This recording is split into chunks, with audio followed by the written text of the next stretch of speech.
buenas tardes a todos, ¿qué tal? ¿Cómo están? Sí, la creación y sobre todo el análisis crítico del arte ha sido siempre difícil. Hacerlo en tiempos revueltos como lo son los de este siglo XXI es todavía más complicado. Nuestra invitada de hoy, la filósofa y curadora de arte mexicana Elena Chávez MacGregor, conversará sobre este tema este jueves en el Instituto Cultural de México, aquí en París, con la artista británica Melanie Smith, radicada desde hace años en la Ciudad de México. Melanie Smith es una artista inglesa nacida en el 65, que desde el 89 vivió y trabajó en la Ciudad de México, una experiencia que ha influenciado sus trabajos en donde distintos aspectos de la cultura urbana encontrada en mercados y calles capturaron su interés, comenzando así a realizar obras escultóricas que incorporaban materiales de desecho. Ha trabajado acumulaciones que hacen referencia al mundo industrial de la serialización. Su producción es íntimamente relacionada con una visión expandida de la idea de modernidad, manteniendo una relación con lo que esto significa en Latinoamérica. Explora también las promesas de progreso y bienestar encarnadas por el proyecto de modernidad del siglo XX, así como los síntomas de su fracaso que pueden verse reflejados en fenómenos como el colonialismo, la globalización, las crisis económicas y el desgaste medioambiental. Muy buenas tardes, Elena. Hola, buenas tardes. Muchas gracias por la invitación. Elena Chávez MacGregor. Bienvenida a Radio Francia. ¿Se puede contar la obra de un artista en un minuto como lo hacía nuestra colega? Se puede intentar y se pueden dar pistas para que entremos en ella. Sobre todo depende de la complejidad del artista también, ¿no? Sí, y siempre la obra es importante sentirla, ¿no? Tener un nivel sensible de la obra siempre ayuda a poder entender mejor, ¿no? Pero con un minuto se pueden empezar a trazar puertas para poder entrar. Hay que visitar las exposiciones. Es cierto que empiezas a trabajar con Melanie Smith en tiempos revueltos como los de la pandemia. Sí, este proyecto lo comenzamos, nosotros somos amigas de hace mucho tiempo, pero comenzamos en la pandemia. Ella estuvo una parte de la pandemia en Londres y hablábamos mucho de los ajolotes. Cuéntanos para los no mexicanos qué es un ajolote. El ajolote es un animal muy importante en México porque es endémico, es un anfibio. Hay 33 especies, de las cuales 17 viven en México, son endémicas de México. Y de ellas es un animal muy importante, un anfibio muy importante porque se metamorfosea o puede metamorfosear. Es decir, pasa de ser un anfibio que respira por branquias a pasar a una respiración pulmonar. Pero otros de ellos, como es el caso del Ambystoma mexicanum, que es el característico que ahora se ha vuelto símbolo de la Ciudad de México en la última década, los últimos 2 años de manera radical, está en todos lados en la Ciudad de México, ese no se metamorfosea, siempre se queda en este estado larvario que conocemos como neotenia, que es que no cambia, que no madura, pues se queda en un estado siempre como infantil y puede reproducirse en ese estado. Son unos animales muy característicos de México, han estado presentes desde el mundo mesoamericano, evidentemente. Cuando llegan los españoles causa mucho revuelo porque no entienden este animal. En el mundo naturalista fue todo un problema de evolución porque no sabían si era una sola especie, si eran muchos, por qué mutaban, por qué no, unos metamorfoseaban y otros no. Y bueno, ha sido siempre un referente importantísimo en el arte. Platicábamos que Cortázar hace un cuento sobre el ajolote que fue muy importante, desde el cual nosotros partimos, y Rivera lo dibujó en El Cárcamo de Dolores, Wolfgang Palen, que es un surrealista que vive en México también. Es decir, siempre ha estado muy presente Elizondo en la literatura y en el arte en México. Es cierto que es una especie en peligro de extinción. Sí, son 17, en México hay 17 y de ellas todas están en riesgo. En peligro de extinción solo una, como en esa categoría de riesgo solo el mexicano. Debido a la actividad humana, imagino, ¿no? Debido a la actividad humana y al cambio de su hábitat. El mexicano, por ejemplo, solo habita en Xochimilco, en los lagos que estaban dentro de la ciudad, en la parte lacustre de lo que es el Valle de México. Y claro, ha cambiado mucho por la contaminación del agua, también la entrada de especies invasoras, como es la tilapia, que metieron para para favorecer económicamente a las poblaciones, pero finalmente lo que hizo fue cambiar completamente el ecosistema de Xochimilco y claro, la contaminación brutal de ruido, de cambio de suelo. Terrible. El tiempo se siente menos, Elena, si nos quedamos quietos. Es el título de la exposición. Sí, estamos jugando un poco con esa idea que parte del cuento de Cortázar. Cortázar hace un relato donde él va a ver a los ajolotes, o su personaje va a ver a los ajolotes que están en el Jardín de Plantes aquí en París, y termina metamorfoseándose en un ajolote. Y entonces él habla de los ajolotes de esta manera, primero como desde esta mirada muy humana de miedo, de lo que le genera la inmovilidad del ajolote. Los ajolotes tienden a estar muy quietos durante el día y se mueven de noche para cazar.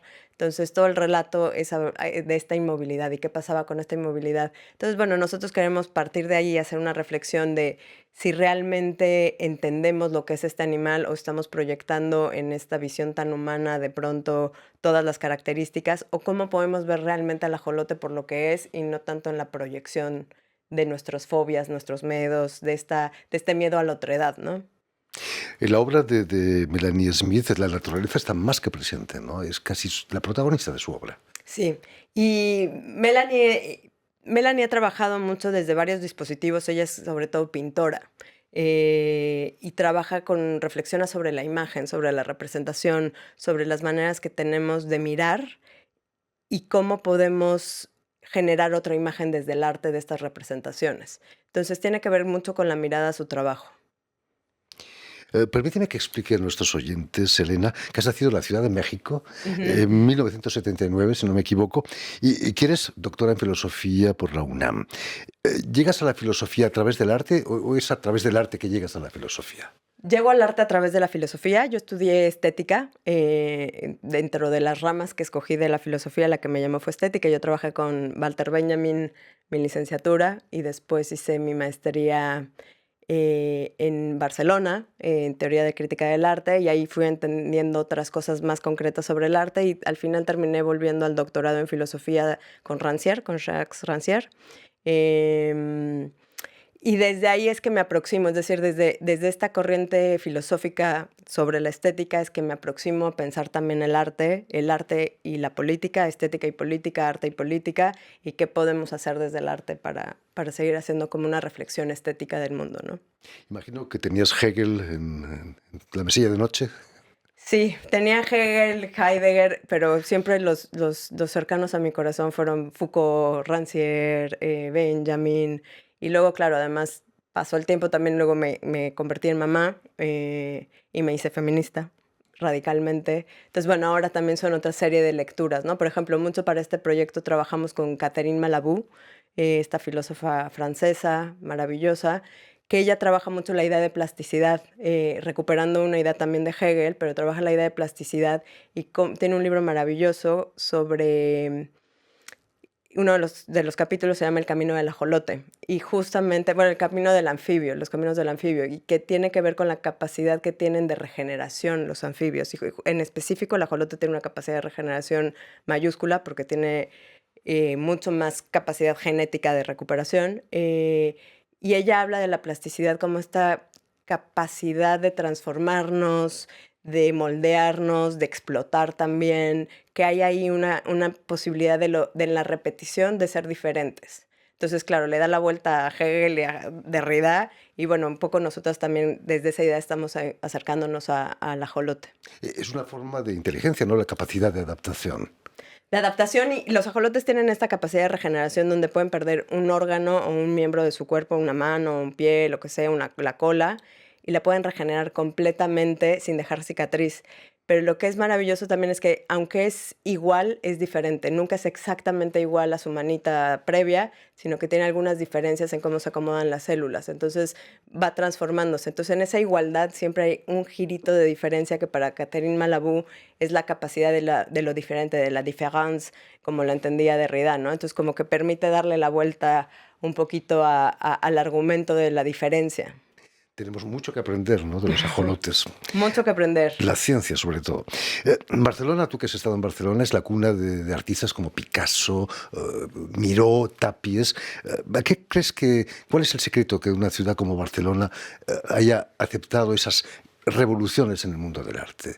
No ocurre en todos lados, ¿no? Quizás en México, ¿verdad? Ciudad de Sí, yo creo México. que tiene que ver con alguna especie de contexto y de efervescencia, de ideas, de posibilidades que se generan en ciertos lugares, en ciertos momentos del tiempo. Por ejemplo, la Ciudad de México yo creo que tuvo esa capacidad también en los años 90, años en los que llegó Melanie, Francis Salis, Teresa Margoles. O sea, en los 90 la escena en la Ciudad de México fue muy fuerte, ahora también es fuerte, pero yo creo que tiene que ver con la capacidad de ciertos lugares, en ciertos contextos, de abrir espacios, de generar discusiones, diálogos, pláticas, donde hay un cruce, donde hay posibilidades, donde un lugar donde haya posibilidades siempre es necesario para que el arte pueda emerger de manera crítica, ¿no? Porque si no es una cierta hegemonía del capitalismo donde es el arte que se vende, que circula, que se ve bien, pero para una capacidad crítica de pronto sí se necesitan espacios un poquito revueltos y necesitados de energía, ¿no? Y además una burguesía cultivada, ¿no? Con una cierta cultura. Con una cierta cultura, pero también con mucha necesidad. En México, al menos, la escena de los 90 nació muy cercana a la fiesta.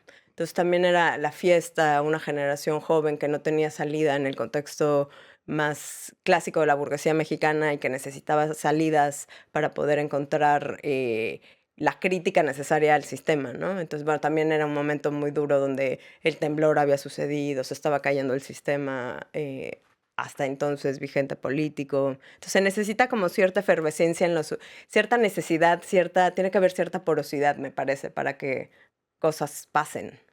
Hablando de metamorfosis, de adaptación, es cada vez más habitual, sobre todo en la literatura, de retraducir los clásicos a nuestro lenguaje actual.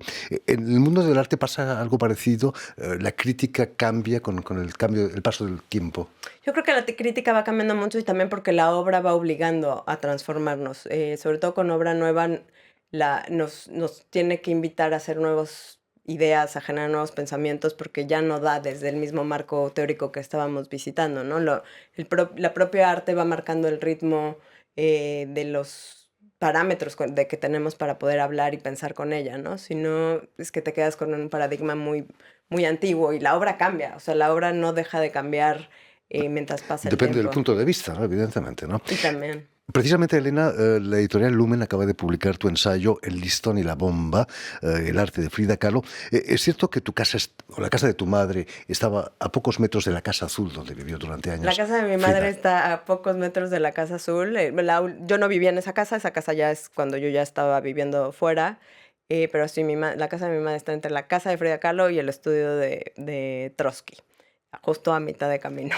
¿Qué significó para ti esa casa de la que había colas para visitar el museo Es que muy ahora curioso existe? porque yo hasta hace muy pocos años, hasta que empecé con esta investigación, no tenía ningún tipo de afinidad con Frida Kahlo y nada más era una molestia de que la calle siempre está llena y no se puede pasar y es un poco lío. Pero nunca tuve una cercanía ni a la obra. Yo trabajo arte contemporáneo y en ese sentido, pues Frida me quedaba muy lejos. Y también simbólicamente Frida ha sido como este espacio y este lugar de lo mexicano y de cierto simbolismo y de cierto exotismo que mi generación estuvo muy alejada, ¿no? Mi generación crece, digamos, en la rebeldía de lo que son los años 90. Y entonces que justamente en el momento que la fridemanía y nos parece siempre como algo muy, muy exótico, autoexotizante de lo mexicano. Y entonces, claro, yo crezco como con una distancia muy, muy, muy grande hacia Frida Kahlo. Diego Rivera todavía más cercano por la parte política del muralismo. En fin, entonces como que a mí Frida no me decía absolutamente nada.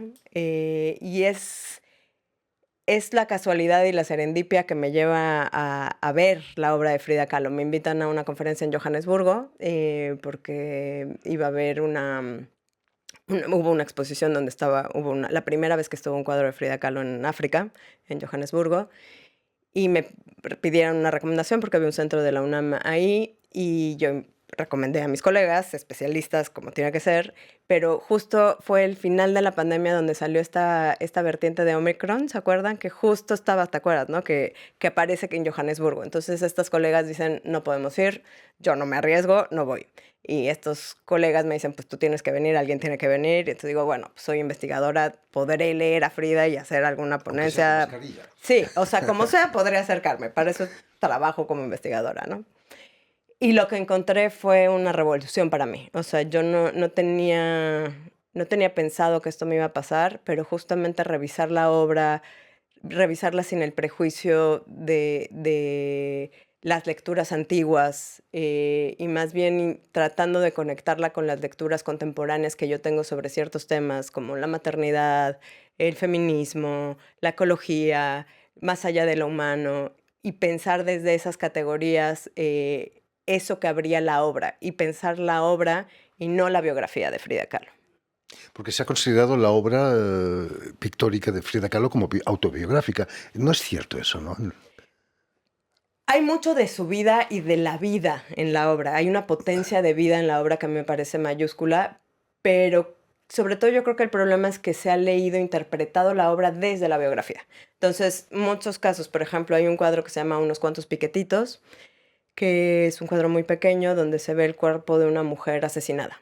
Y siempre se leyó esa obra como que Frida estaba muy triste porque justamente se había peleado con Diego, porque Diego le había puesto los cuernos con la hermana, o le había sido infiel con la hermana. Sí, los cuernos es muy local, ¿va? Y a mí me parecía que esa interpretación no le hacía justicia a ese cuadro y la importancia de ese cuadro, porque para mí ese cuadro es la primera obra de arte y el primer cuadro como tal, pintura, en hablar del feminicidio. Evidentemente el feminicidio como categoría no existe en el tiempo de Frida, es mucho posterior, es una categoría que usamos nosotros, pero sí es parte del archivo de la violencia contra las mujeres en México. Entonces a mí me parecía que más allá de lo que quiso Frida, más allá de si estaba triste o no, si estaba relacionada con sus propios dolores personales amorosos, esa obra para nosotras en este tiempo es clave para poder entender la violencia sistemática hacia las mujeres y cómo desde hace 60, 70 años esto está sucediendo de manera sistemática. Entonces, para mí era importante sacarlo de ese relato y pensar la contundencia de esa obra para nosotros hoy día como parte de un archivo feminista en contra del feminicidio. Eso no va a ir contra la Frida Kahlo icono, ¿no? ¿Cómo llega a ser tan icónica su figura? Yo creo que son tramas muy complejas. Sí había algo de personaje en su producción, evidentemente, ser la pareja de Diego Rivera, había toda una manera de construirse a sí misma que le permitió generar la obra que ella generó. Pero luego vienen como momentos de las tramas de las industrias culturales que son mucho más complejos y que tiene que ver cómo se recupera en los años 80 Frida. Se recuperó mucho por los grupos contraculturales, digamos, por los grupos de feministas, por un lado, por la gente queer también y por las chicanas. Entonces hay una recuperación importantísima en los 80s que grupos muy, muy rebeldes, muy intentando generar otro tipo de producción de arte, se apropia no solo de la manera de pintar lo íntimo, sino de su propia imagen. Y claro, luego las industrias culturales más grandes en el mundo del pop, digamos, cantantes como Madonna o Coldplay, agarran esa fuerza ya contracultural que está ahí y la terminan de soltar ya para las masas, generando de esto un ícono, ¿no? Pero el problema con el ícono es cómo nos relacionamos con él, ¿no? Yo creo que ahí debe haber algo todavía medio teleológico con el ícono, que buscamos cierta relación espiritual y ante la pérdida de lo sagrado, pues nos relacionamos con el celebrity de esa manera. Entonces, en el iconizar a las artistas, a las y los artistas, sobre todo a las artistas, yo creo que nos perdemos la capacidad de ver la obra en sí misma. Entonces, estas, claro, no son celebrities, sino que fueron artistas que estaban generando un corpus de obra que de pronto dejamos de ver por estar viendo. Entonces, yo creo que de pronto esta gente que ama a Frida, si uno le pregunta, pero ¿cuál es el cuadro que te gusta? No sabría decir el cuadro, porque lo que tienen como referencia es el ícono de ella como personaje, pero no de la obra. Entonces, claro, a mí no hay manera ya de soltar este ícono, pero podemos seguir viendo a la obra también, ¿no? Si bien esto ya no va a cambiar en las formas de acercarnos a Frida, creo que hay varias vertientes por las cuales podemos encontrar otros caminos que no sean solo el de el ícono y el celebrity. En realidad estamos muy lejos de ver desaparecer las colas delante de la Casa Azul, ¿no? No lejos de la casa de tu madre. Exacto, pero hay en las colas y en la masificación algo que puede ser importante, porque uno no puede controlar el deseo, aunque este deseo sea capitalista y sea completamente llevado al ícono. hay campos que se desatan que uno no puede controlar. Entonces, a mí algo que aprendí con esto es lo que sucede con esta masificación de Frida es que también llega a lugares que uno nunca hubiera pensado, a gente que uno nunca hubiera calculado, que nunca hubiera pensado, y las cosas que le pasa a esa gente uno tampoco las puede calcular. Entonces, de repente, eso fue lo que yo, por ejemplo, encontré, que mi amiga de Sudáfrica, que fue una líder importantísima de movimientos sociales contra el apartheid, amaba a Frida. Y yo no sabía por qué la amaba y claro, me fue contando y ella era una mujer que tenía muchas enfermedades, entonces veía en Frida esa posibilidad y esa capacidad de regeneración y de estar levantándose de la propia enfermedad. Entonces, claro, eso que se mueve en esa dispersión, pues de pronto también puede producir puertas y ventanas para que accedamos a la obra de arte de manera mucho más compleja. En fin, pues ya lo saben, El listón y la bomba, el arte de Frida Kahlo, ensayo de Elena Chávez MacGregor, ha sido editado en México por Lumen, del grupo Penguin, si no me equivoco. Sí, en Random House. Muchísimas gracias, Elena, por haber estado con nosotros. Mucho éxito con este libro. Permíteme también que dé las gracias a Vanessa Loiseau y a Jan Bordelas, quienes se han ocupado hoy del programa, y también saludar a nuestros telespectadores que nos siguen en toda América, desde Chicago hasta la Patagonia, pasando por Ciudad de México seguramente, gracias a una cadena de televisión que se llama UCL, un canal latino, y una red que se llama TAL, T-A-L, que reúne televisoras públicas y universitarias de los dos continentes. Y a ustedes, muchísimas gracias por su atención y les damos cita para una nueva edición de El Invitado de Radio Francia Internacional.